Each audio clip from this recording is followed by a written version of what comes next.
Assalamualaikum warahmatullahi wabarakatuh.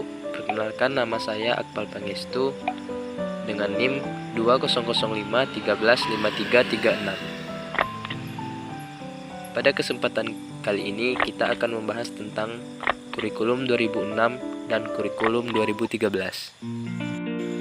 Yang pertama, kita akan membahas kurikulum 2006 atau KTSP.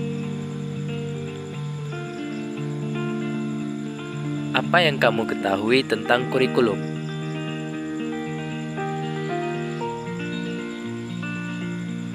Kurikulum adalah seperangkat rencana dan pengaturan mengenai tujuan dan bahan pelajaran serta cara yang digunakan sebagai pedoman pelaksanaan kegiatan pembelajaran untuk mencapai tujuan pendidikan. Apakah kamu tahu Indonesia sudah berapa kali berganti kurikulum?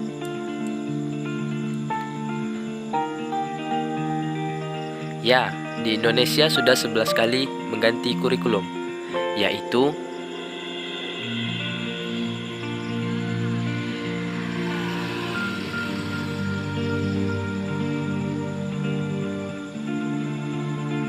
kurikulum 1947 sampai kurikulum 2013 yang kita pakai saat ini.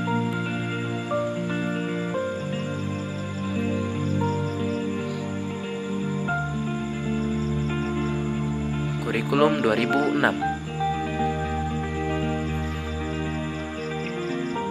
1. Ajaran kurikulum. 2. Metode pembelajaran. 3. Jenis sekolah. 4. Sistem evaluasi. Ajaran terdiri dari pengertian KTSP. KTSP dilaksanakan, prinsip KTSP, acuan operasional penyusunan KTSP, dan yang terakhir penyusun KTSP. 1. Pengertian KTSP. KTSP adalah kurikulum operasional yang disusun dan dilaksanakan oleh masing-masing satuan pendidikan. KTSP terdiri dari tujuan pendidikan tingkat satuan pendidikan dan struktur dan muatan kurikulum. KTSP dilaksanakan standar isi dan standar kompetensi lulusan yang kemudian dioperasionalkan ke dalam bentuk KTSP dapat dilaksanakan mulai tahun 2006. Prinsip KTSP 2006 berpusat pada perkembangan anak, terpadu, menyeluruh dan berkesinambungan, dan mengikuti perkembangan zaman. Acuan operasional. 1. Meningkatkan iman dan takwa. 2. Meningkatkan potensi dan kecerdasan siswa, keragaman dan karakteristik lingkungan, kondisi sosial budaya masyarakat. 5. Perkembangan ilmu pengetahuan dan teknologi.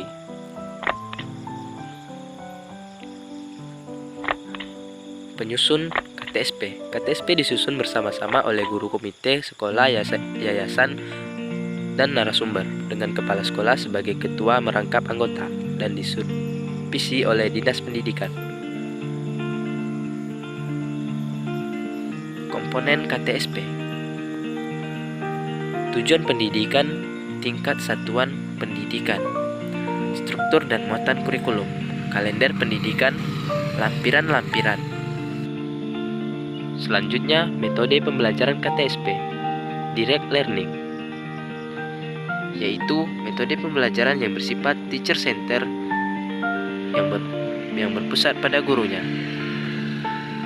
Jenis sekolah, pendidikan dasar, pendidikan menengah, dan pendidikan menengah kejuruan. Pendidikan dasar atau sekolah dasar, madrasah ibtidaiyah, sekolah dasar luar biasa, sekolah menengah pertama, madrasah sanawiyah, sekolah menengah pertama luar biasa.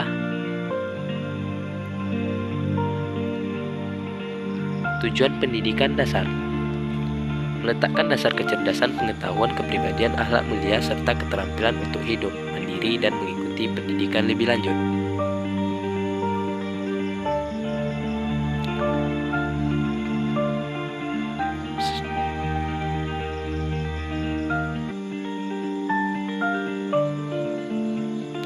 Pendidikan menengah.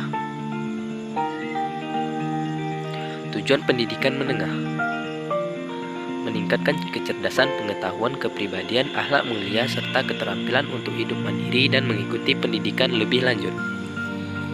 Pendidikan menengah kejuruan.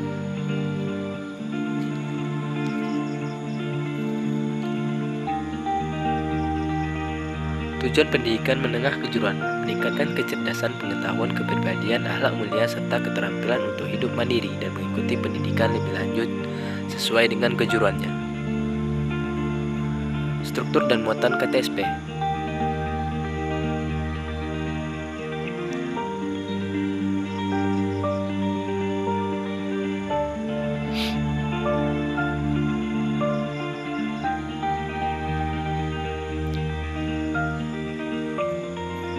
Evaluasi.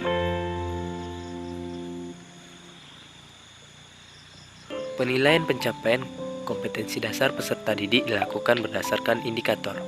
Bentuk penilaian: tes berbentuk lisan dan tulisan, non-tes, penilaian sikap, proyek, portofolio, dan lain-lain.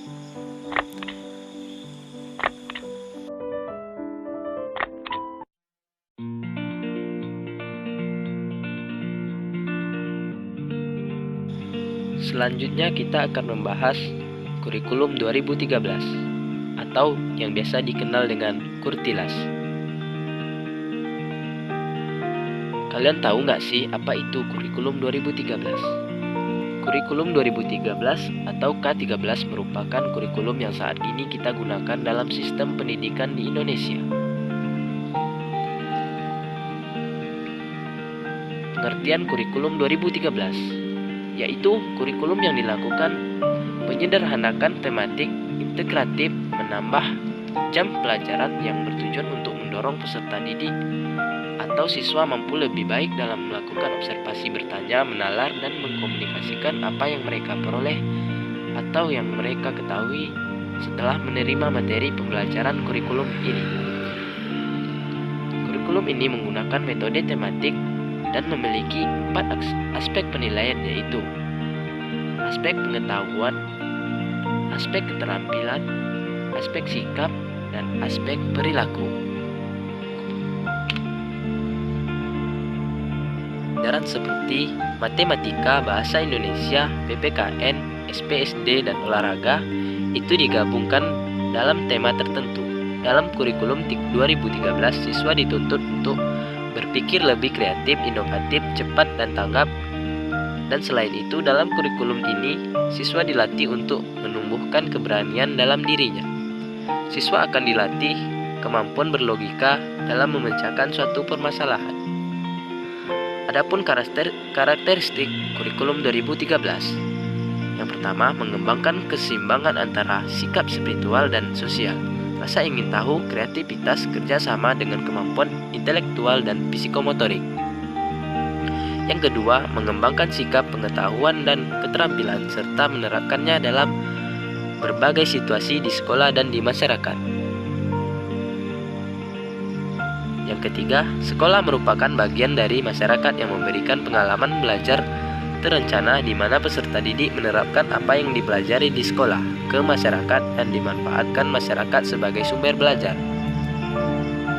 Yang keempat, memberi waktu yang cukup leluasa untuk mengembangkan berbagai sikap, pengetahuan, dan keterampilan. Yang kelima, kompetensi dinyatakan dalam bentuk kompetensi inti kelas yang dirinci lebih lanjut dalam kompetensi dasar mata pelajaran.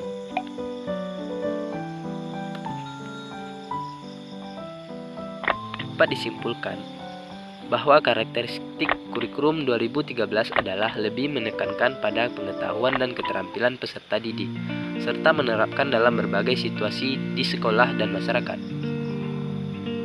Kelebihan kurikulum 2013. Yang pertama, bagi guru.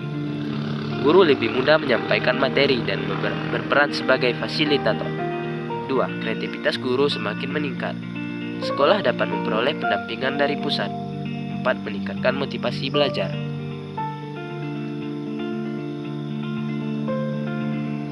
Selanjutnya, kelebihan untuk siswa. Siswa dituntut untuk lebih aktif, kreatif, dan inovatif dalam memecahkan suatu masalah. lebih menekankan untuk membentuk karakter. 3. Adanya keseimbangan soft skill dan hand skill. 4. Pembelajaran berpusat pada siswa. 5. Siswa menjadi lebih tanggap terhadap fenomena dan perubahan sosial.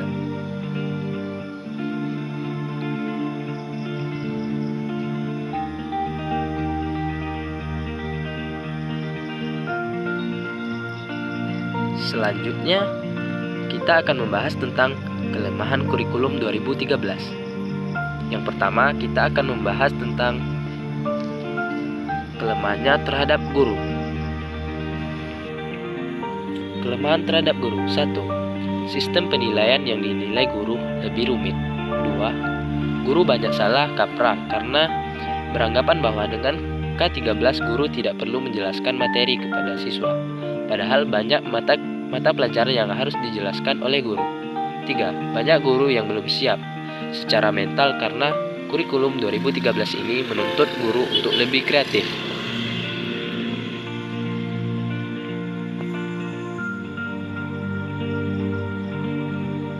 Selanjutnya, kita akan membahas tentang kelemahannya bagi siswa.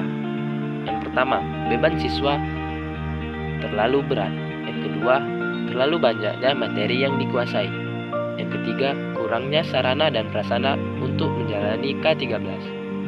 Yang keempat, penguasaan teknologi dan informasi untuk pembelajaran masih terbatas. Sekian, terima kasih. Apabila saya ada kekurangan, mohon komentarnya dengan baik. Assalamualaikum warahmatullahi wabarakatuh.